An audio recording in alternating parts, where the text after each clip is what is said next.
Right. ಕರ್ತನ ನಾಮವು ಮಹಿಮೆ ಉಂಟಾಗಲಿ. I thank and praise God for this wonderful opportunity the Lord has granted to me to be once again in fellowship with the saints of Agape Christian Assembly in Bangalore and to minister God's word in this manner. ಕುಂದಾವರ್ತಿ ಅಗಾಪೆ ಕ್ರೈಸ್ತ ಸಭೆಯಲ್ಲಿ ಈ ರೀತಿಯಾಗಿ ದೇವರ ವಾಕ್ಯವನ್ನು ಹಂಚಿಕೊಳ್ಳುವುದಕ್ಕೆ ಕರ್ತನು ಕೊಟ್ಟಂತ ಮತ್ತೊಂದು ಅವಕಾಶಕ್ಕಾಗಿ ನಾನು ದೇವರಿಗೆ ಸ್ತೋತ್ರ ಸಲ್ಲಿಸ್ತೇನೆ. We are thankful to the Lord for this series of meeting and the grace God has given to study the few important characters of the Word of God these past weeks.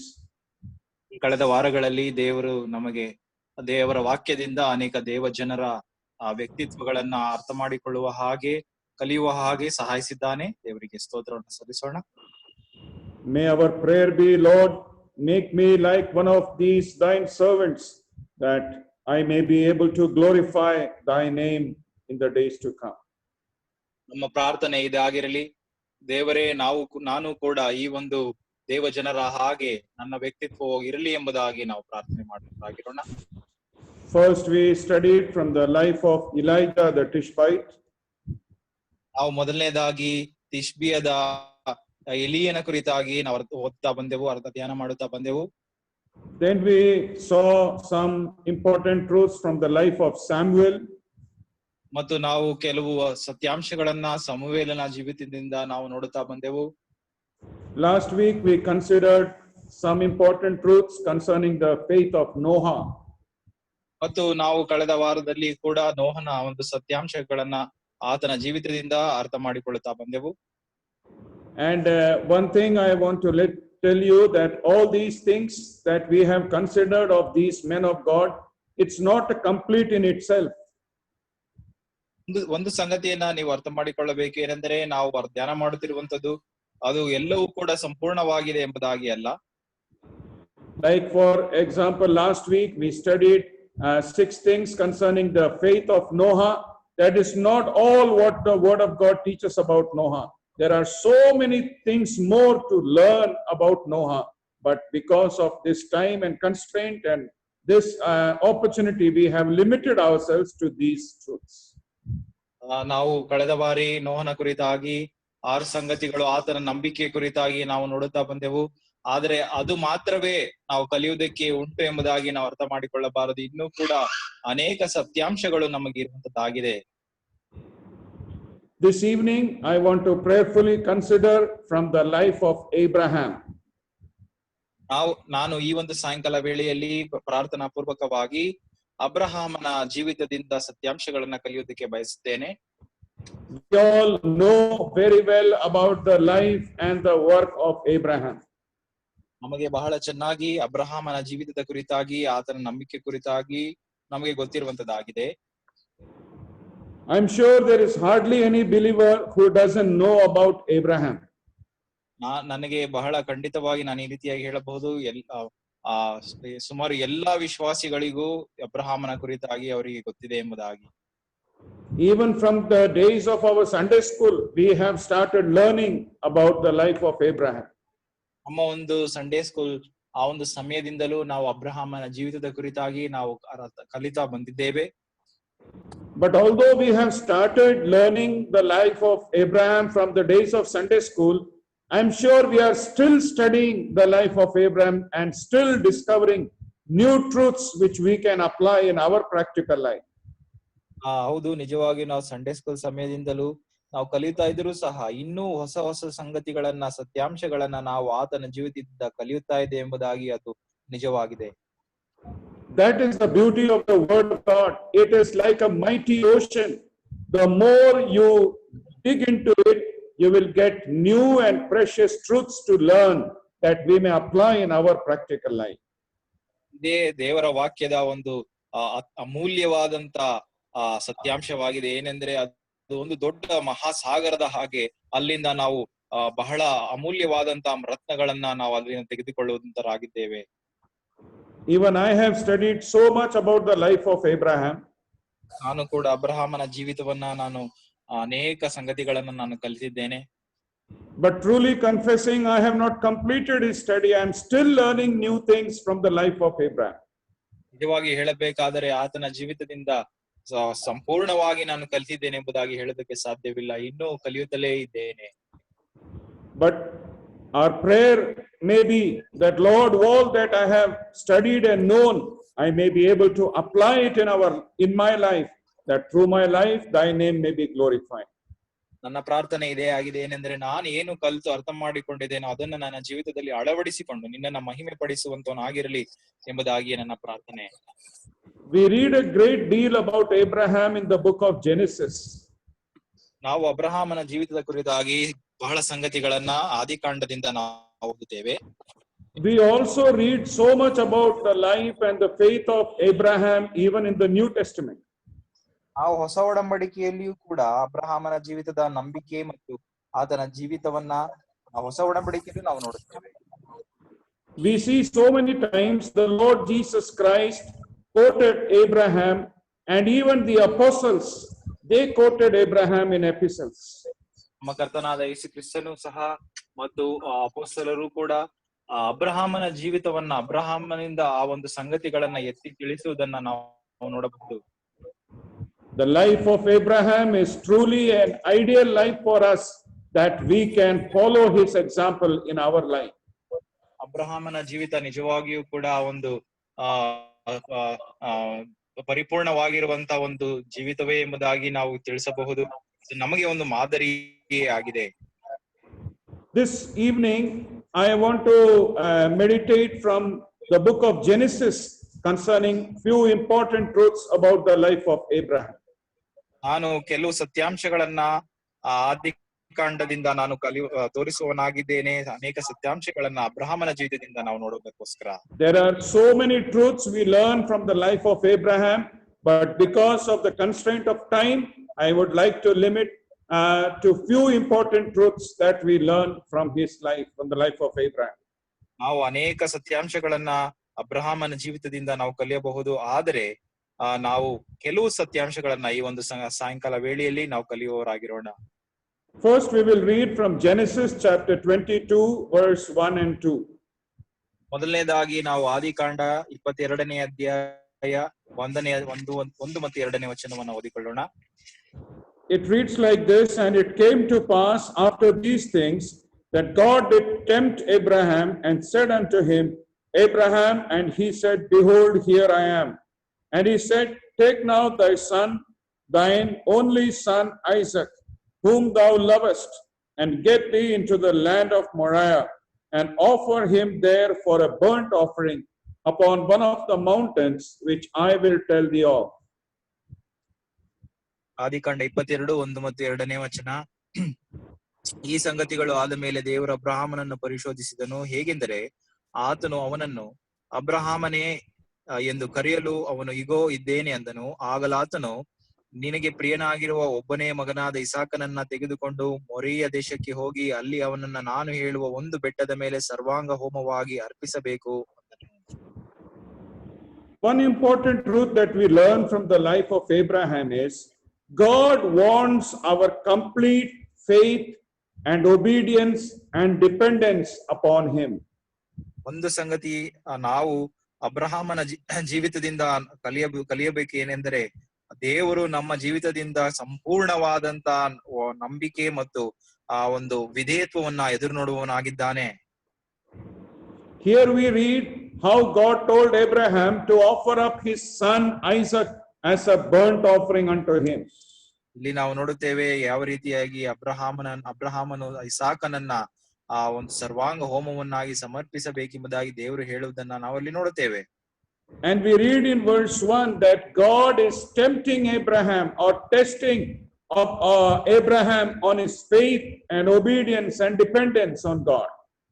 ಇಲ್ಲಿ ನಾವು ನೋಡುತ್ತೇವೆ ದೇವರು ಅಬ್ರಹಾಮನ ಆ ಒಂದು ನಂಬಿಕೆಯನ್ನ ಆತನು ಶೋಧಿಸಿ ಅಥವಾ ಪರಿಶೋಧಿಸುವವನು ಆಗಿದ್ದಾನೆ ಎಂಬುದಾಗಿ ನಾವು ಅಲ್ಲಿ ಓದುತ್ತೇವೆ. But then we read that Abraham was completely dependent upon God and he was obedient to all what God said. ಆದ್ರೆ ನಾವು ಅರ್ಥ ಮಾಡಿಕೊಳ್ಳುತ್ತೇವೆ ಏನೆಂದರೆ ಅಬ್ರಹಾಮನು ದೇವರ ಮೇಲೆ ಸಂಪೂರ್ಣವಾದಂತ ಆತುವಿಕೆಯನ್ನ ಆತನು ಮಾಡಿಕೊಂಡು ಆತನು ನಡೆಯುವವನಾಗಿದ್ದಾನೆ. We read in verse 3, Abraham rose up early in the morning and went to the place that God told him. ಅಲ್ಲಿ ನಾವು ಓದುತ್ತೇವೆ ಅಬ್ರಹಾಮನು ಮುಂಜಾನೆ ಅಲ್ಲಿ ಎದ್ದು ಆತನು ಅದನ್ನ ಆ ಒಂದು ಸಂಗತಿಯನ್ನ ಮಾಡುವುದಕ್ಕೆ ಹೋಗುತ್ತಾನೆ. And he built there an altar and tied up his son and was ready, took the knife and ready to slay his son as a burnt offering to God. ದೇವರಿಗೋಸ್ಕರ ಸರ್ವಾಂಗ ಹೋಮವನ್ನ ಸಮರ್ಪಿಸುವುದಕ್ಕೆ ಆತನು ಬೆಳಗ್ಗೆ ಮುಂಜಾನೆ ಎದ್ದು ಆತನು ಬೆಟ್ಟವನ್ನ ಏರಿ ಇಸಾಕನನ್ನ ಆತನು ಕಟ್ಟಿಗೆಯ ಮೇಲೆ ಆತನು ಹಾಕಿ ಕೊಲ್ಲುವುದಕ್ಕೂ ಆತನು ಕತ್ತಿಯನ್ನ ಎತ್ತಿಕೊಳ್ಳುವುದನ್ನ ನಾವು ನೋಡುತ್ತೇವೆ. Just then that time we read in verse 12, and he said, lay not thine hand upon the lad, neither do thou anything unto him, for now I know that thou fearest God, seeing that thou hast not withheld thy son, thine only son, from me. ಅಲ್ಲಿ ನಾವು ನೋಡುತ್ತೇವೆ ನೀನು 12ನೇ ವಚನ, ನೀನು ನಿನ್ನ ಒಬ್ಬನೇ ಮಗನನ್ನಾದರೂ ನನಗೆ ಸಮರ್ಪಿಸುವುದಕ್ಕೆ ಹಿಂದಿಗೆಲ್ಲವಾದುದರಿಂದ ನೀನು ದೇವರಲ್ಲಿ ಭಯಭಕ್ತಿಯುಳ್ಳವನೆಂಬುದು ಈಗ ತೋರು ಬಂತು ಎಂದು ಹೇಳಿದನು. God is testing about the faith. God is giving the testimony of Abraham's faith and obedience and complete dependence, and says, now I know you fear me and you have not kept anything back for you. ಇಲ್ಲಿ ದೇವರು ಆತನು ಅಬ್ರಹಾಮನು ತನ್ನ ನಂಬಿಕೆಯ ಮುಖಾಂತರ ಆತನು ಮಾಡಿದಂತ ಸಂಗತಿಗೋಸ್ಕರ ದೇವರು ಪ್ರಶಂಸಿಸುವುದನ್ನ ನಾವು ನೋಡುತ್ತೇವೆ. ಏನೆಂದರೆ, ನೀನು ನಿನ್ನ ಒಬ್ಬನೇ ಮಗನನ್ನಾದರೂ ಸಮರ್ಪಿಸುವುದಕ್ಕೆ ಹಿಂದಿಗೆಲಿಲ್ಲವಾದ್ದರಿಂದ ನೀನು ದೇವರಲ್ಲಿ ಭಯಭಕ್ತಿಯುಳ್ಳವನೆಂಬುದಾಗಿ ತೋರಿಬಂತೆಂಬುದಾಗಿ ತಿಳಿಸುತ್ತಾನೆ. Dear saints, may we examine our faith this evening. ನನ್ನ ಪ್ರಿಯ ದೇವಜನರೇ, ನಮ್ಮ ಒಂದು ನಂಬಿಕೆಯನ್ನ ನಾವು ಪರೀಕ್ಷೆ ಮಾಡಿಕೊಂಡು ನೋಡೋಣ. How is our faith and dependence upon God? ನಮ್ಮ ಒಂದು ನಂಬಿಕೆ ಆತನ ಮೇಲೆ ಆತುವಿಕೆ ಯಾವ ರೀತಿಯಾಗಿ ಉಂಟು? Many times we trust on our own abilities. ನಮ್ಮ ಒಂದು ಸಾಮರ್ಥ್ಯದ ಮೇಲೆಯೇ ನಾವು ಆತುಕೊಳ್ಳುವವರು ನಾವು ಅನೇಕ ಬಾರಿ ಆಗಿರುತ್ತೇವೆ. Many times we think that no, I can do it. There is no need for me to trust God in this matter.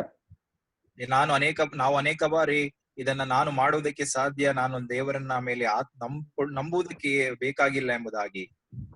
We must never have that thought in our minds at all. ಅದನ್ನ ನಮ್ಮ ಮನಸ್ಸಿನಲ್ಲಿ ಎಂದಿಗೂ ಆ ರೀತಿಯಾಗಿ ನಾವು ಇಟ್ಟುಕೊಳ್ಳಬಾರದು. God wants complete faith and obedience to him. ನಾವು ದೇವರ ಮೇಲೆ ಸಂಪೂರ್ಣವಾದಂತ ನಂಬಿಕೆ ಮತ್ತು ಆತುವಿಕೆ ಆತನ ಮೇಲೆ ಇರಬೇಕೆಂಬುದಾಗಿ ಆತನು ಬಯಸುತ್ತಾನೆ. God wants that we may never doubt him, we may never ask him any questions, but all that he says, we may obey him completely in our life. ನಮ್ಮ ಜೀವಿತದಲ್ಲಿ ನಾವು ಸಂಪೂರ್ಣವಾಗಿ ನಾವು ಆತನ ಮೇಲೆ ಯಾವ ಒಂದು ಸಂಶಯವನ್ನ ಇಟ್ಟುಕೊಳ್ಳದೆ ಸಂಪೂರ್ಣವಾಗಿ ನಾವು ನಂಬಬೇಕು, ಆತುಕೊಳ್ಳಬೇಕೆಂಬುದಾಗಿ ಆತನ ಆಸೆ ಆಗಿದೆ. Many times it happens, we say that we trust in God, but our actions deny our statement. ನಾವು ಅನೇಕ ಬಾರಿ ತಿಳಿಸುತ್ತೇವೆ ನಮಗೆ ದೇವರ ಮೇಲೆ ನಂಬಿಕೆ ಉಂಟು ಎಂಬುದಾಗಿ, ಆದರೆ ನಮ್ಮ ಒಂದು ಕ್ರಿಯೆಗಳಿಂದ ನಾವು ಅದನ್ನ ಅಲ್ಲಗಳೆಯುತ್ತೇವೆ. Our faith should be demonstrated by the actions or the works of our life. ನಮ್ಮ ಒಂದು ನಂಬಿಕೆಯು ನಮ್ಮ ಕ್ರಿಯೆಗಳಿಂದ ಅದು ವ್ಯಕ್ತವಾಗಬೇಕಾಗಿದೆ. I remember reading about a man who was a tight rope walker. ಒಬ್ಬನು ಈ ರೀತಿಯಾಗಿ ಒಂದು ಗಟ್ಟಿಯಾದಂತಹ ಹಗ್ಗದ ಮೇಲೆ ನಡೆಯುವಂತ ಒಬ್ಬ ವ್ಯಕ್ತಿಯ ಕುರಿತಾಗಿ ನಾನು ಕೇಳಿದ್ದೇನೆ. He was a very famous man and his name was Blondin. ಆತನು ಬಹಳ ಪ್ರಸಿದ್ಧನಾದಂತ ವ್ಯಕ್ತಿ. Brother, his name, can you come again? His name was Blondin. ಬ್ಲಾಂಡಿನ್ ಎಂಬುದಾಗಿ ಅವರ ಹೆಸರು. Once he decided to walk on the tight rope across Niagara Falls. ಆತನು ಆ ಒಂದು Niagara falls ನಲ್ಲಿ ಆ ಒಂದು ನದಿಯ ಮೇಲೆ ಆ ಒಂದು ಹಗ್ಗವನ್ನು ಹಾಕಿ ನಡೆಯುವುದಕ್ಕೆ ಮುಂದಾಗುತ್ತಾನೆ. So Blondin put the rope across this Niagara Falls, and on the decided day he started walking on the rope. ಆತನು ಆ ಒಂದು ನಯಾಗರಾ ಫಾಲ್ಸ್ ಮೇಲೆ ಆತನು ಹಗ್ಗವನ್ನ ಕಟ್ಟಿ ಅದರ ಮೇಲೆ ನಡೆಯಬೇಕೆಂಬುದಾಗಿ ಆತನು ಮುಂದಾಗುತ್ತಾನೆ ಒಂದು ದಿವಸ. So many people came to see Blondin walking across the Niagara Falls on a tightrope. ಆ ಒಂದು ಗಟ್ಟಿಯಾದಂತ ಟೈಟ್ ಆಗಿ ಕಟ್ಟಿದಂತ ಆ ಒಂದು ಹಗ್ಗದ ಮೇಲೆ ನಡೆಯುವುದಕ್ಕಿದ್ದಂತ ಈ ಒಂದು ಬ್ಲಾಂಡಿನ್ ಅನ್ನ ನೋಡುವುದಕ್ಕೆ ಅನೇಕರು ಬಂದರು. Many had doubts and they said he will not make it. ಅನೇಕರಿಗೆ ಸಂಶಯ ಇರುವಂತದ್ದಾಗಿತ್ತು, ಈತನು ನಡೆಯುವುದಕ್ಕೆ ಸಾಧ್ಯವಿಲ್ಲ ಎಂಬುದಾಗಿ ಅವರು ನೆನೆಸುತ್ತಿದ್ದರು. But then he slowly started walking upon the Niagara Falls on the tightrope. Niagara Falls ನ ಒಂದು ಅಗಲದಲ್ಲಿ ಆತನು ನಡೆಯುವುದಕ್ಕೆ ಪ್ರಾರಂಭ ಮಾಡಿದನು. When he reached in the middle of the falls, there was a sway, there was a swing in the tightrope. ಆ ಒಂದು ಹಗ್ಗ ಆ ಒಂದು ಮಧ್ಯ ಒಂದು ದಾರಿಯಲ್ಲಿ ಆತನು ನಡೆಯುತ್ತಿರುವಾಗ ಆ ಒಂದು ಅಲ್ಲಾಡುವುದನ್ನ ಆತನು ಅನುಭವಿಸಿದನು. ಆ ಒಂದು ಹಗ್ಗವು He started shaking, the rope started shaking. Everybody said, this is the end. ಆ ಒಂದು ಹಗ್ಗವು ಅಲುಗಾಡುವುದಕ್ಕೆ ಪ್ರಾರಂಭಿಸಿದಾಗ ಆತನು ಕೂಡ ಅದರ ಮೇಲೆ ನಿಂತುಕೊಂಡು ಅಲುಗಾಡುತ್ತಿದ್ದನು. ಆ ಒಂದು ಜನರು ಅದನ್ನು ನೋಡಿ ಇದೇ ಆತನ ಅಂತ್ಯ ಎಂಬುದಾಗಿ ನೆನೆಸಿದರು. But somehow Blondin balanced himself and he started walking again and reached safely the other shore. ಆದರೆ ಹೇಗೋ ಬ್ಲಾಂಡಿನ್ ಅವರು ಹಗ್ಗವನ್ನ ನಡೆದು ಆ ಒಂದು ಆಚೆ ದಡದಲ್ಲಿ ಅವರು ಸೇರಿದರು. All the people who were standing on this shore, they clapped and they appreciated and they shouted cheers for Blondin. ಅವರು ಬ್ಲಾಂಡಿನ್ ರವರನ್ನ ನೋಡಿ ಅವರು ಚಪ್ಪಾಳೆ ತಟ್ಟಿ ನೀವು ಬಹಳ ಚೆನ್ನಾಗಿ ಮಾಡಿದ್ರಿ ಎಂಬುದಾಗಿ ಪ್ರಶಂಸಿಸಿದರು. And then Blondin asked a question to them. ಬ್ಲಾಂಡಿನ್ ರವರು ಅವರಿಗೆ ಪ್ರಶ್ನೆಯನ್ನ ಈ ರೀತಿ ಕೇಳಿದರು. How many of you believe that I can go back to the other shore walking on this rope? ಎಷ್ಟು ಜನರಿಗೆ ನಾನು ಈ ಒಂದು ಹಗ್ಗದ ಕೊನೆ ತುದಿಗೆ ಆಚೆ ದಡಕ್ಕೆ ನಾನು ಹೋಗುತ್ತೇನೆ ಎಂಬುದಾಗಿ ನೀವು ನಂಬಿದ್ದೀರಿ? All the people said, we all believe. And what a question it is to us. It is not a question at all. We have seen with our eyes, you walked across this shore, and we are going to see with our own eyes, you will walk across the other shore also. ನಾವು ಇದಂತ ಪ್ರಶ್ನೆ ಇದು, ನೀವು ನಡೀತೀರಿ ಎಂಬುದಾಗಿ ನಮಗೆ ಗೊತ್ತಿತ್ತು, ನೀವು ಆ ಕಡೆ ಹೋಗುತ್ತೀರಿ ಎಂಬುದಾಗಿ ಅವರು ತಿಳಿಸಿದರು. So he started walking on the tightrope again. ಅವರು ತಿರುಗಿ ಅವರು ನಡೆದರು ಆ ಒಂದು ಹಗ್ಗದ ಮೇಲೆ. Again, when he reached the middle, there was a sway, there was a swing, but he balanced himself and reached the other shore from where he started absolutely safely. ಮತ್ತು ಅವರು ಅದೇ ರೀತಿಯಾಗಿ ಆ ಒಂದು ಈ ಕಡೆ ಒಂದು ದಡದಿಂದ ಇನ್ನೊಂದು ಕಡೆ ದಡದಿಗೆ ಮತ್ತೊಂದಾವರ್ತಿ ಪ್ರಯತ್ನಿಸಿದಾಗ ಮಧ್ಯದಲ್ಲಿ ಅದೇ ರೀತಿಯಾದ ತೊಂದರೆ ಆಯಿತು. ಆದರೂ ಸಹ ಅವರು ಅಲ್ಲಿ ಬಂದು ಸೇರಿದರು. So the people on this shore, they started clapping their hands and appreciating and shouting cheers for Blondin. ಅವರು ಎಲ್ಲರೂ ಕೂಡ ಪ್ರಶಂಸೆ ಮಾಡುತ್ತಾ ಅವರನ್ನ ಹೋಳುತ್ತಾ ಅವರನ್ನ ಸ್ವೀಕರಿಸಿದರು. Then he asked a question to the people. ಮತ್ತು ಅವರು ಪ್ರಶ್ನೆಯನ್ನ ತಿರುಗಿ ಜನರಿಗೆ ಕೇಳಿದರು. How many of you think that I can take one of you with me absolutely safely to the other shore? ಎಷ್ಟು ಜನರು ನೀವು ನಂಬುತ್ತೀರಾ ನನ್ನ ಜೊತೆಗೆ ನೀವು ಬಂದರೆ ಆ ಒಂದು ಆಚೆ ದಡಕ್ಕೆ ನೀವು ಕೂಡ ನನ್ನೊಟ್ಟಿಗೆ ಸೇರುತ್ತೀರಿ ಎಂಬುದಾಗಿ? They all said, no, you can't do anything. Our eyes have seen you, the great witness. We are witnesses to this fact. You can do it. You can do anything. ಅವರು ಹೇಳಿದರು, ನೀವು ಏನನ್ನ ಬೇಕಾದ್ರೂ ಮಾಡೋದಕ್ಕೆ ಸಾಧ್ಯ, ನಮ್ಮ ಕಣ್ಣಾರೆ ನಾವೇ ನೋಡಿದ್ದೀವಿ, ನಾವೇ ಸಾಕ್ಷಿಗಳು, ನೀವು ಮಾಡೋದಕ್ಕೆ ಸಾಧ್ಯ ಎಂಬುದಾಗಿ ತಿಳಿಸಿದರು. Finally, he called a man to come up. ಒಬ್ಬ ಮನುಷ್ಯನನ್ನ ಅವರು ಬರುವುದಕ್ಕೆ ಕೇಳಿದರು. He refused to come. ಆದರೆ ಅವರು ಬರುವುದಕ್ಕೆ ಮುಂದಾಗಲಿಲ್ಲ. He called another man. ಇನ್ನೊಬ್ಬ ವ್ಯಕ್ತಿಯನ್ನ ಅವರು ಕರೆದರು. He also refused. ಅವರು ಕೂಡ ಇಲ್ಲವೆಂಬುದಾಗಿ ಹೇಳಿದರು. Then Blondin offered a great sum of money. ಬ್ಲಾಂಡಿನ್ ರವರು ಒಂದು ದೊಡ್ಡ ಮೊತ್ತದ ಒಂದು ಹಣವನ್ನ ಅವರಿಗೆ ಕೊಡುತ್ತೇನೆ ಎಂಬುದಾಗಿ ಹೇಳಿದರು. He said, if anything happens to the man that I am carrying with me, I will give a great sum of money to his family. ನನ್ನೊಟ್ಟಿಗೆ ನೀವು ಯಾರಾದರೂ ಬರುವುದಾದರೆ ಅವರಿಗೆ ಒಂದು ದೊಡ್ಡ ಮೊತ್ತವನ್ನ ಅವರ ಕುಟುಂಬಕ್ಕೆ ನಾನು ಕೊಡ್ತೇನೆ ಎಂಬುದಾಗಿ ಅವರು ತಿಳಿಸಿದರು.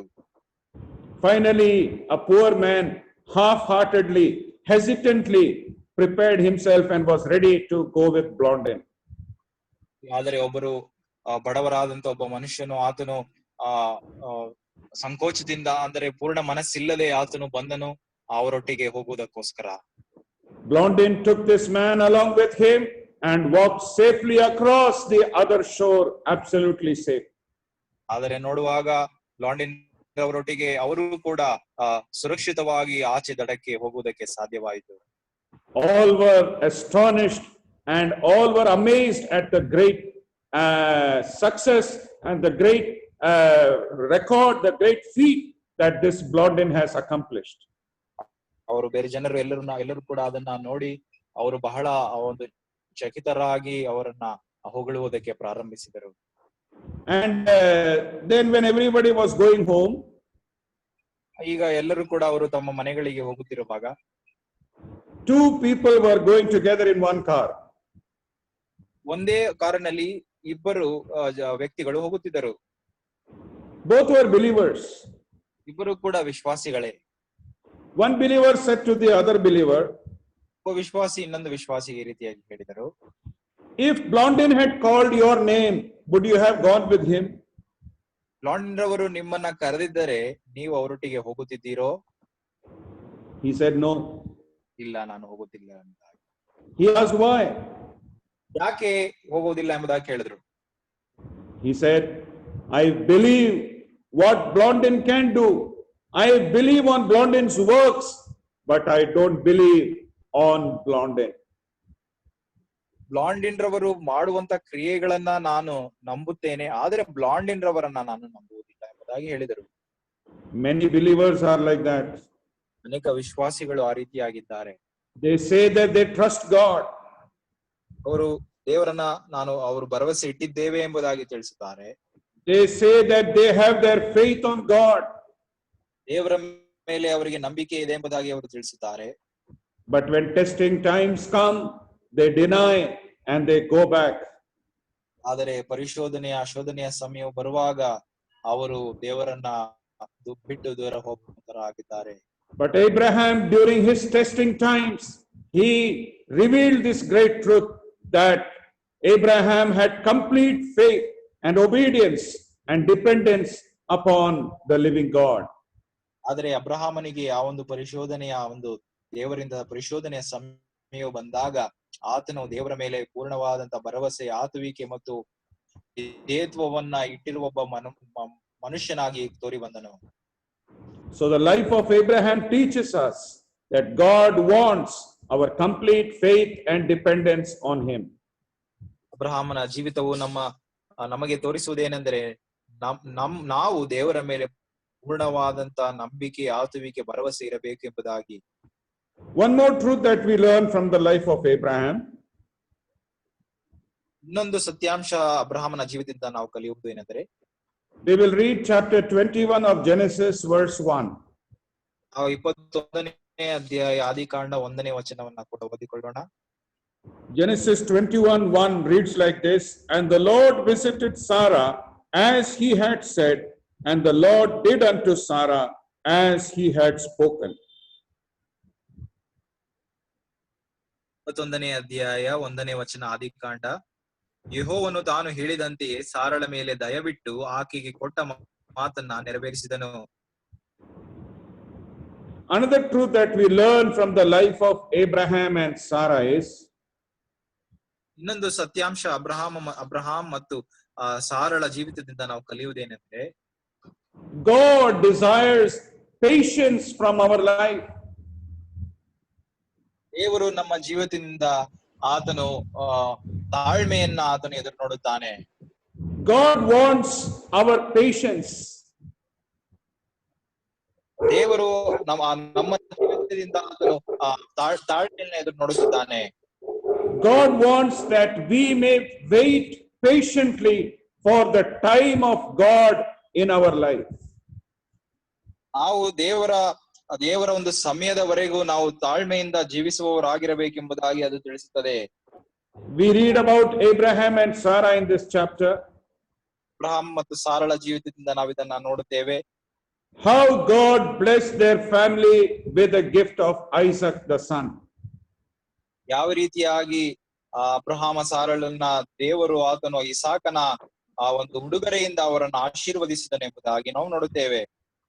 And chapter 21 verse 1 we read, Lord visited Sarah as he had said, and Lord did unto Sarah as he had spoken. ಇಲ್ಲಿ ನಾವು 21ನೇ ಅಧ್ಯಾಯ 1ನೇ ವಚನದಲ್ಲಿ ಓದುವ ಹಾಗೆ, ಯೆಹೋವನು ತಾನು ಹೇಳಿದಂತೆ ಸಾರಳ ಮೇಲೆ ದಯವಿಟ್ಟು ಆಕೆಗೆ ಕೊಟ್ಟ ಮಾತನ್ನ ನೆರವೇರಿಸಿದನು ಎಂಬುದಾಗಿ ಓದುತ್ತೇವೆ. Abraham and Sarah waited patiently for the time of God in their life. Abraham ಮತ್ತು ಸಾರಳು ಅವರು ದೇವರ ಸಮಯಕ್ಕೋಸ್ಕರ ಅವರು ಕಾಯುತ್ತಾ ಇದ್ದರು.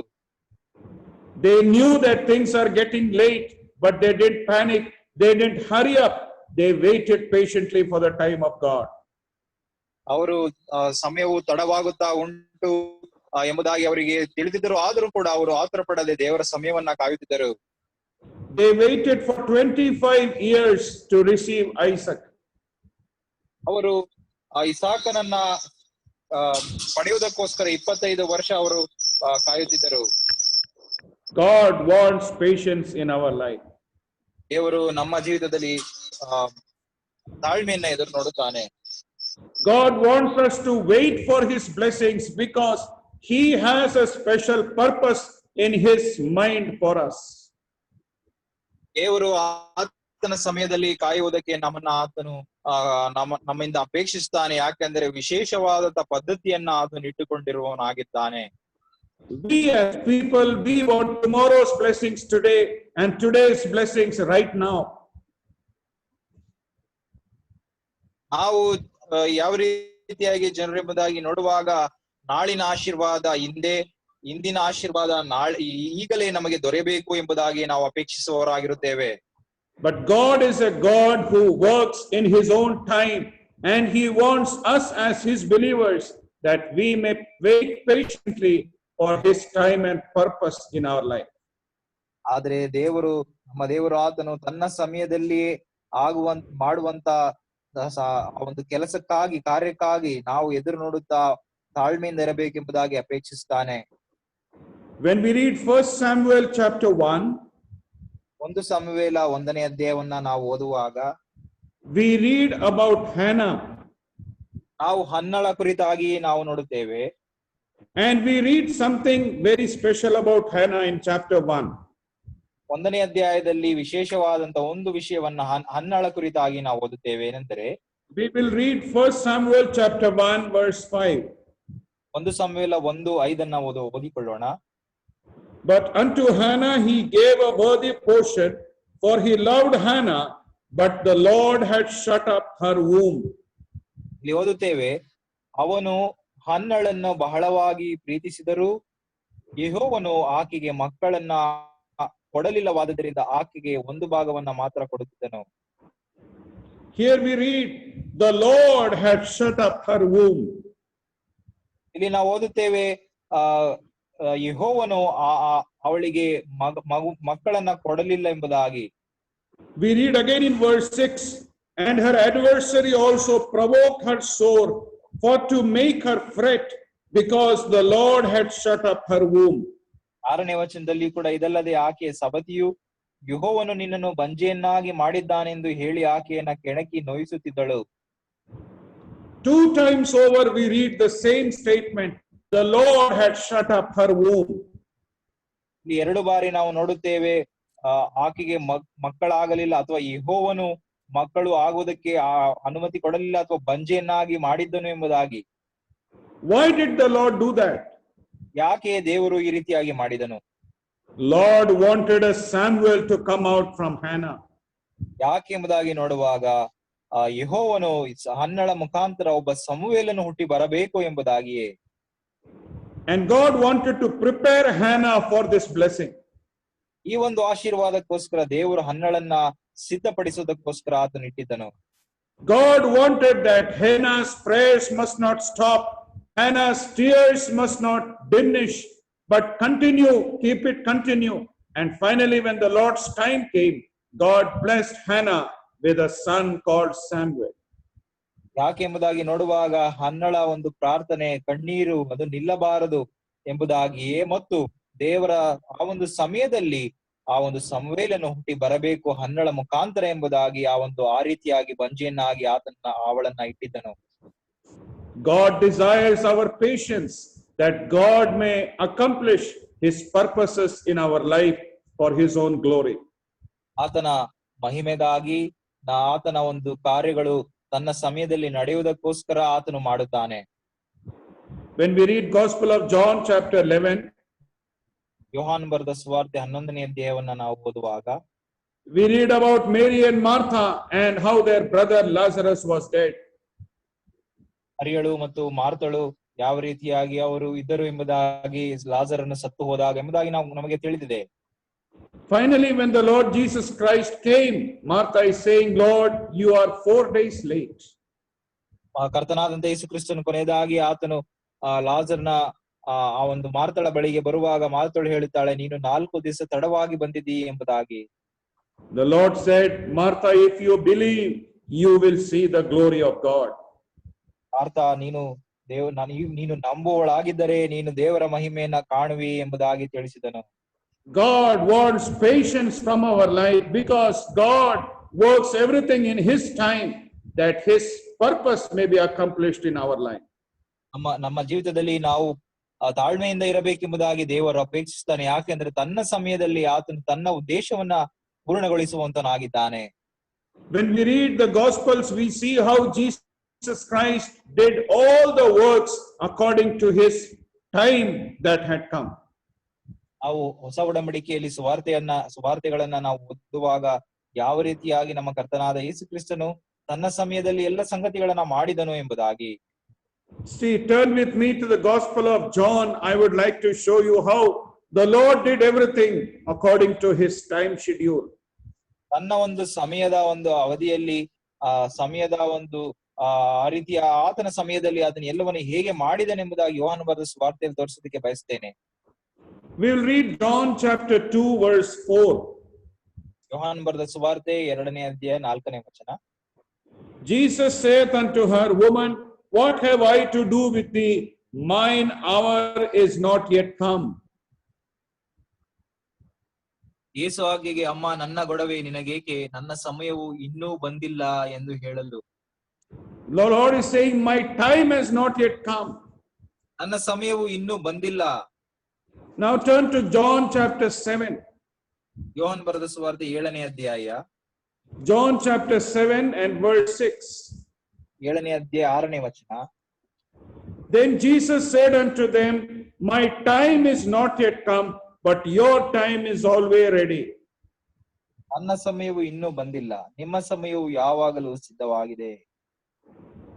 Here we see the brethren of the Lord Jesus Christ. The brothers, they are saying, you are a mighty miracle worker, but you don't confine yourself to the house. Go outside, go to Samaria, go to other places, other villages, and people will know you. You will become very popular. ಯೇಸು ಕ್ರಿಸ್ತನ ತಮ್ಮಂದಿರು ಅವರು ಈ ರೀತಿಯಾಗಿ ಕರ್ತನ ಬಳಿಗೆ ಬಂದು ಹೇಳಿದರು, ನೀನು ಮಾಡುವ ಕಾರ್ಯಗಳನ್ನ ನಿನ್ನ ಶಿಷ್ಯರು ಸಹ ನೋಡುವಂತೆ ನೀನು ಇಲ್ಲಿಂದ ಹೊರಟು ಯೂದಾಯಕ್ಕೆ ಹೋಗು, ಪ್ರಸಿದ್ಧಿ ಬರಬೇಕೆಂದು ಯಾವನಾದರೂ ತಾನು ಮಾಡುವುದನ್ನು ಮರೆಯಲ್ಲಿ ಮಾಡುವುದಿಲ್ಲ. ನೀನು ಇಂಥ ಕಾರ್ಯಗಳನ್ನ ಮಾಡುವನಾದ್ದರಿಂದ ಲೋಕಕ್ಕೆ ತಿಳಿಯಪಡಿಸಿಕೋ ಎಂದು ಹೇಳಿದರು.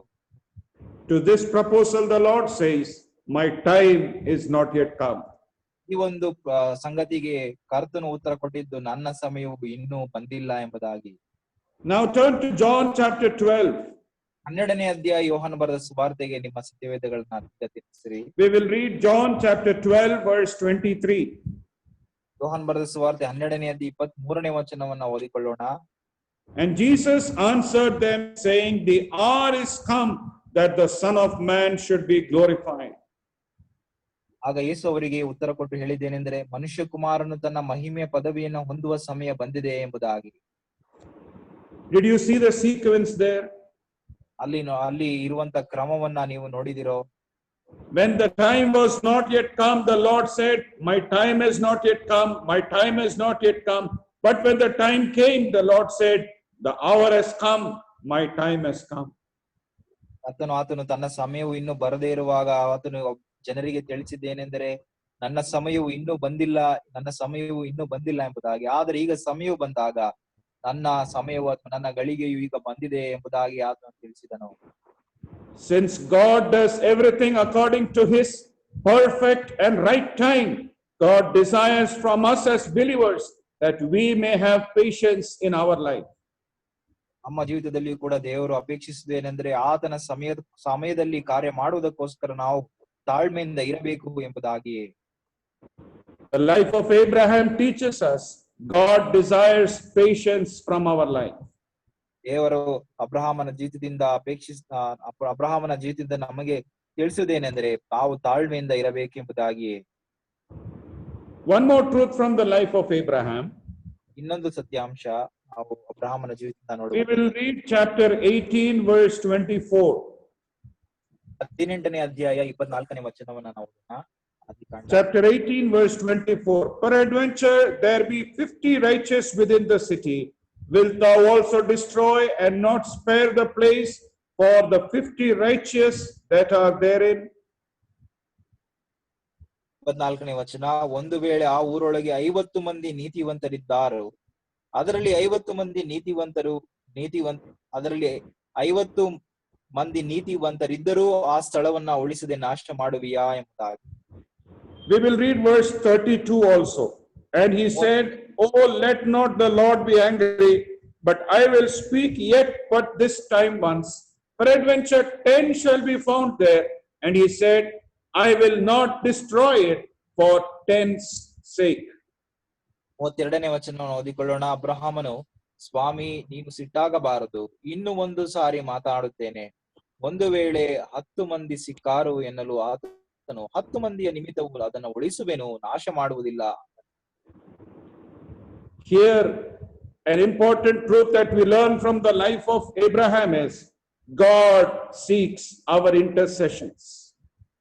ಇಲ್ಲಿ ಅಬ್ರಹಾಮನ ಜೀವಿತದಿಂದ ನಾವು ಕಲಿತುಕೊಳ್ಳುವುದೇನೆಂದರೆ ದೇವರು ಆ ಒಂದು ಮಧ್ಯಸ್ಥಿಕೆಯನ್ನ ಆತನು ಅಪೇಕ್ಷಿಸುವನಾಗಿದ್ದಾನೆ. God wants that we must pray for others. ನಾವು ಇತರರಿಗೋಸ್ಕರ ಪ್ರಾರ್ಥನೆ ಮಾಡಬೇಕು ಎಂಬುದಾಗಿ ಆತನು ಅಪೇಕ್ಷಿಸುವನಾಗಿದ್ದಾನೆ. Here we read about Abraham, how he was interceding for his brother Lot and the city of Sodom and Gomorrah. ಇಲ್ಲಿ ನಾವು ನೋಡುತ್ತೇವೆ ಯಾವ ರೀತಿಯಾಗಿ ಅಬ್ರಹಾಮನು ಸೊದೋಮ್ ಗೊಮೋರ ಪಟ್ಟಣಕ್ಕೋಸ್ಕರ ಮತ್ತು ಅಲ್ಲಿ ಇರುವಂತಹ ತನ್ನ ಸಹೋದರ ಕುಟುಂಬಕ್ಕೋಸ್ಕರ ಯಾವ ರೀತಿಯಾಗಿ ಮಧ್ಯಸ್ಥಿಕೆ ಪ್ರಾರ್ಥನೆ ಮಾಡುತ್ತಾನೆ ಎಂಬುದಾಗಿ. Abraham said, Lord, if there are 50 righteous, will you destroy the city? The Lord said, No, I will not. ಅಲ್ಲಿ ಅಬ್ರಹಾಮನು ಈ ರೀತಿಯಾಗಿ ಮಧ್ಯಸ್ಥಿಕೆ ಪ್ರಾರ್ಥನೆ ಮಾಡೋದಕ್ಕೆ ಪ್ರಾರಂಭಿಸಿದನು. ಊರೊಳಗೆ 50 ಮಂದಿ ಇದ್ದರೆ, ನೀತಿವಂತರಿದ್ದರೆ ನೀನು ಪಟ್ಟಣವನ್ನ ನಾಶ ಮಾಡುತ್ತೀಯೋ ಎಂಬುದಾಗಿ ಹೇಳುವಾಗ ದೇವರು ಇಲ್ಲ ಎಂಬುದಾಗಿ ಹೇಳಿದನು. 50 ಮಂದಿ ಇದ್ದರೆ. Then reducing the number again and again, finally he says in verse 32, Lord, forgive me to speak again. Please don't get angry. But if there are 10 righteous in the city, will you destroy the city? God said, No, I will not. ಮತ್ತು ಅದೇ ರೀತಿಯಾಗಿ ತಾನು ತನ್ನ ಸಂಖ್ಯೆಯನ್ನ ಕಡಿಮೆ ಮಾಡಿಕೊಳ್ಳುತ್ತಾ ಕೊನೆಯದಾಗಿ 32ನೇ ವಚನದಲ್ಲಿ, ಸ್ವಾಮಿ ನೀನು ನಿನಗೆ ಸಿಟ್ಟಾಗಬಾರದು, ಇನ್ನು ಒಂದೇ ಸಾರಿ ಮಾತಾಡುತ್ತೇನೆ. ಒಂದು ವೇಳೆ 10 ಮಂದಿ ಸಿಕ್ಕಾರು ಎನ್ನಲು ಆ ದೇವರು 10 ಮಂದಿಯ ನಿಮಿತ್ತ ಅದನ್ನು ಉಳಿಸುವೆನು, ನಾಶ ಮಾಡುವುದಿಲ್ಲ ಎಂಬುದಾಗಿ ಹೇಳಿದನು. Life of Abraham teaches us that we must pray for the well-being and blessings of others. ಅಬ್ರಹಾಮನ ಜೀವಿತ ನಮ್ಮೊಟ್ಟಿಗೆ ಮಾತನಾಡುವುದೇನೆಂದ್ರೆ ನಾವು ಇತರರ ಒಂದು ಕ್ಷೇಮಕ್ಕೋಸ್ಕರ ನಾವು ಅವರಿಗೆ ಪ್ರಾರ್ಥನೆ ಮಾಡಬೇಕು ಎಂಬುದಾಗಿಯೇ. And when we consider about the subject of intercessory prayers, ನಾವು ಈ ಒಂದು ಮಧ್ಯಸ್ಥಿಕೆ ಪ್ರಾರ್ಥನೆಯ ವಿಷಯವನ್ನ ನಾವು ನೋಡುವುದಾದರೆ we must understand 3 things. 3 ಸಂಗತಿಗಳನ್ನ ನಾವು ಅರ್ಥ ಮಾಡಿಕೊಳ್ಳಬೇಕು. God seeks it. ದೇವರು ಅದನ್ನ ಹುಡುಕುವನಾಗಿದ್ದಾನೆ. People, they need it. ಜನರಿಗೆ ಅದು ಅವಶ್ಯಕವಾಗಿದೆ. And blessings demands it. ಮತ್ತು ಆಶೀರ್ವಾದವು ಅದನ್ನ ಎದುರು ನೋಡುವಂತದ್ದಾಗಿದೆ. We will see from the word of God how God seeks intercessions. ದೇವರ ವಾಕ್ಯದಿಂದಲೇ ಯಾವ ರೀತಿಯಾಗಿ ದೇವರು ಮಧ್ಯಸ್ಥಿಕೆಯನ್ನ ಎದುರು ನೋಡುವವನಾಗಿದ್ದಾನೆ ಎಂಬುದಾಗಿ ನೋಡೋಣ. Turn to Ezekiel chapter 22. ಇಸಿಕಿಯೇಲನ ಪ್ರವಾದನ ಗ್ರಂಥ 22ನೇ ಅಧ್ಯಾಯಕ್ಕೆ ನಾವು ನಮ್ಮ ಸತ್ಯವೇದಗಳನ್ನ ತಿರುಗಿಸೋಣ. We will read Ezekiel chapter 22 verse 30. ಇಸಿಕಿಯೇಲ್ 22 ಮತ್ತು 30 ನಾವು ಓದಿಕೊಳ್ಳೋಣ. I sought a man among them that should make up the hedge and stand in the gap before me for the land, that I should not destroy it, but I found none. ಇಸಿಕಿಯೇಲ 22:30 ನಾನು ದೇಶವನ್ನ ಹಾಳು ಮಾಡದಂತೆ ನನ್ನ ಎದುರಿಗೆ ದೇಶ ರಕ್ಷಣೆಗಾಗಿ ಪೌಳಿಯ ಒಡಕಿನಲ್ಲಿ ನಿಲ್ಲುವುದಕ್ಕೂ ಗೋಡೆಯನ್ನ ಗಟ್ಟಿ ಮಾಡುವುದಕ್ಕೂ ತಕ್ಕವನನ್ನ ನಾನು ಹುಡುಕಲು ಯಾರೂ ಸಿಕ್ಕಲಿಲ್ಲ. God is saying, I sought for a man, I looked for a man, I sought, but I didn't find. ದೇವರು ಅಲ್ಲಿ ಹೇಳುವಂತದ್ದೇನೆಂದ್ರೆ ನಾನು ಹುಡುಕಲು ಎಂಬುದಾಗಿ ಯಾರು ಸಿಕ್ಕಲಿಲ್ಲ ಎಂಬುದಾಗಿ. Then when we turn to 1 Timothy, ಮೊದಲನೇ ತಿಮೋಥಿಯನಿಗೆ ಬರೆದ ಪತ್ರಿಕೆಯನ್ನ we see there the people, they need intercession. ಅಲ್ಲಿ ನಾವು ನೋಡುತ್ತೇವೆ ಜನರಿಗೆ ಆ ಒಂದು ಮಧ್ಯಸ್ಥಿಕೆಯ ಪ್ರಾರ್ಥನೆ ಅವಶ್ಯಕ ಉಂಟು ಎಂಬುದಾಗಿ. We will read 1 Timothy chapter 2. 1 Timothy 2ನೇ ಅಧ್ಯಾಯವನ್ನ ನಾವು ಓದಿಕೊಳ್ಳೋಣ. 1 Timothy chapter 2 verse 1. 2ನೇ ಅಧ್ಯಾಯ 1ನೇ ವಚನ. I exhort therefore that first of all supplications, prayer and intercessions and giving of thanks be made for all men. ಎಲ್ಲದಕ್ಕಿಂತ ಮೊದಲು ಮನುಷ್ಯರೆಲ್ಲರಿಗೋಸ್ಕರ ದೇವರಿಗೆ ವಿಜ್ಞಾಪನೆಗಳನ್ನ, ಪ್ರಾರ್ಥನೆಗಳನ್ನ, ಮನವಿಗಳನ್ನ, ಕೃತಜ್ಞತಾ ಸ್ತುತಿಗಳನ್ನ ಮಾಡಬೇಕೆಂದು ಬೋಧಿಸುತ್ತೇನೆ. Here the word of God teaches us that people around us, they need our intercessions, they need our prayers. ನಮ್ಮ ಸುತ್ತಮುತ್ತಲಿನ ಜನರಿಗೋಸ್ಕರ ನಾವು ಪ್ರಾರ್ಥನೆ, ಮಧ್ಯಸ್ಥಿಕೆ ಮಾಡಬೇಕು ಎಂಬುದಾಗಿ ದೇವರು ಅಪೇಕ್ಷಿಸುವಂತನಾಗಿದ್ದಾನೆ. ಇಲ್ಲಿ ಓದುತ್ತೇವೆ, People around us, they are lost. ನಮ್ಮ ಸುತ್ತಲೂ ಇರುವಂತ ಜನರು ಅವರು ಕಳೆದು ಹೋಗಿರುವಂತ ಸ್ಥಿತಿಯಲ್ಲಿದ್ದಾರೆ. People around us, they are peaceless and restless. ನಮ್ಮ ಸುತ್ತಲೂ ಇರುವಂತ ಜನರು ಅವರು ಯಾವ ಒಂದು ಸಮಾಧಾನವಿಲ್ಲದೆ ಅವರು ಇರುವಂತರಾಗಿದ್ದಾರೆ. They need our prayers, they need our intercessions. Do we pray for them? ನಮಗೆ ನಾವು ಅವರಿಗೋಸ್ಕರ ಪ್ರಾರ್ಥನೆ, ವಿಜ್ಞಾಪನೆಗಳನ್ನ ಮಾಡಬೇಕು. ನಾವು ಅದನ್ನ ಮಾಡುತ್ತಿದ್ದೇವೋ? When we go to the market, we need their goods. ನಾವು ಮಾರ್ಕೆಟ್ ಗಳಿಗೆ ಹೋಗುವಾಗ ಅವರ ಸಾಮಗ್ರಿಗಳು ನಮಗೆ ಬೇಕಾಗಿದೆ ಅಲ್ಲವೋ? When we go for our job, when we go to our office, we need their jobs. ಅವರ ಕೆಲಸಗಳು ನಾವು ಹೋಗುವಂತ ಕಚೇರಿಗಳಿಂದ ನಮಗೆ ಬೇಕಾಗಿದೆ ಅಲ್ಲವೇ? We need all that the people want to offer us, but when they need our prayers, do we pray for them? ನಮಗೆ ಬೇಕಾದಂತ ಸಂಗತಿಗಳಿಗೋಸ್ಕರ ನಾವು ಅವರಿಂದ ಪಡೆದುಕೊಳ್ಳುತ್ತೇವೆ, ಆದ್ರೆ ಅವರಿಗೆ ಪ್ರಾರ್ಥನೆ ಅವಶ್ಯಕತೆ ಇರುವಾಗ ನಾವು ಪ್ರಾರ್ಥನೆ ಮಾಡುತ್ತೇವೋ?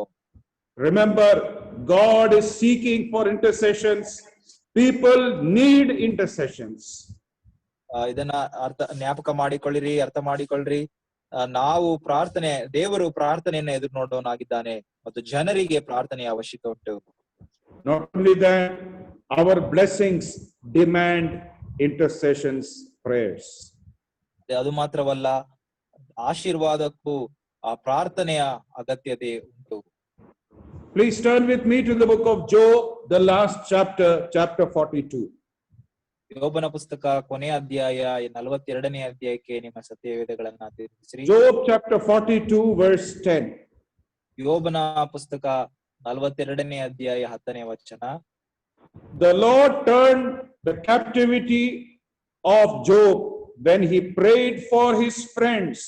Also the Lord gave Job twice as much as he had before. ಯೋಬನು ತನ್ನ ಸ್ನೇಹಿತರಿಗೋಸ್ಕರ ಪ್ರಾರ್ಥಿಸಿದ ಬಳಿಕ ಯೆಹೋವನು ಅವನ ದುಸ್ಥಿತಿಯನ್ನ ಹೋಗಲಾಡಿಸಿ ಅವನ ಸೊತ್ತನ್ನ ಮೊದಲಿಗಿಂತ ಎರಡಷ್ಟಾಗಿ ಹೆಚ್ಚಿಸಿದನು. When did the Lord turn the tables for Job? When did the Lord bless Job? ಯಾವಾಗ ಯೋಬನ ಸ್ಥಿತಿಯನ್ನ ಆಶೀರ್ವದಿಸಿದನು, ಆ ದುಸ್ಥಿತಿಯಿಂದ ಸುಸ್ಥಿತಿಗೆ ತಂದನು? When Job prayed for his friends, God blessed Job twice as much as he had earlier. ಯಾವಾಗ ಯೋಬನು ತನ್ನ ಸ್ನೇಹಿತರಿಗೋಸ್ಕರ ಪ್ರಾರ್ಥಿಸಿದನೋ ಆಗ ಆ ಒಂದು ದುಸ್ಥಿತಿಯನ್ನ ಹೋಗಲಾಡಿಸಿ ಆತನ ಸೊತ್ತನ್ನ ಮೊದಲಿಗಿಂತ ಎರಡರಷ್ಟಾಗಿ ಕೊಟ್ಟನು ಎಂಬುದಾಗಿ ಓದುತ್ತೇವೆ. Life of Abraham teaches us that God is seeking for intercessions. ದೇವರ ಅಬ್ರಹಾಮನ ಜೀವಿತವು ನಮಗೆ ಮಾತನಾಡುತ್ತದೆ ಏನೆಂದರೆ ದೇವರು ಆ ಒಂದು ಮಧ್ಯಸ್ಥಿಕೆ ಪ್ರಾರ್ಥನೆಯನ್ನ ನಮ್ಮಿಂದ ಅಪೇಕ್ಷಿಸುವವನಾಗಿದ್ದಾನೆ, ಹುಡುಕುವವನಾಗಿದ್ದಾನೆ. God is seeking it, people they need it, and blessings demands it.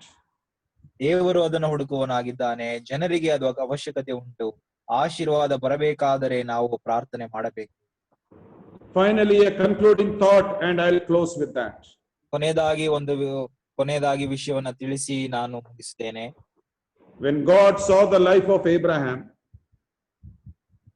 ದೇವರು ಅಬ್ರಹಾಮನ ಜೀವಿತವನ್ನ ಆತನು ನೋಡಿದಾಗ, when God saw the faith of Abraham, ಅಬ್ರಹಾಮನ ನಂಬಿಕೆಯನ್ನ ದೇವರು ನೋಡಿದಾಗ, God was well pleased with the faith of Abraham. ಅಬ್ರಹಾಮನ ನಂಬಿಕೆಯನ್ನ ದೇವರು ಆತನು ಬಹಳವಾಗಿ ಮೆಚ್ಚಿದನು. Turn to Hebrews chapter 11 verse 16. ಇಬ್ರಿಯರಿಗೆ ಬರೆದ ಪತ್ರಿಕೆ 11ನೇ ಅಧ್ಯಾಯ 16 ನಾವು ಓದೋಣ. It says, now they desire a better country that is heavenly, wherefore God is not ashamed to be called their God, for he hath prepared for them a city. ಇಬ್ರಿಯರಿಗೆ ಬರೆದ ಪತ್ರಿಕೆ 11:16. ಆದರೆ ಅವರು ಪರಲೋಕವೆಂಬ ಉತ್ತಮ ದೇಶವನ್ನ ಹಾರೈಸುವವರು, ಆದುದರಿಂದ ದೇವರು ಅವರ ದೇವರೆನಿಸಿಕೊಳ್ಳುವುದಕ್ಕೆ ನಾಚಿಕೆಗೊಳ್ಳದೆ ಅವರಿಗೋಸ್ಕರ ಪಟ್ಟಣವನ್ನ ಸಿದ್ಧ ಮಾಡಿದ್ದಾನೆ. God was pleased with the faith and the obedience and the patience and the intercession and the life of Abraham, and said, I am not ashamed to be called the God of Abraham.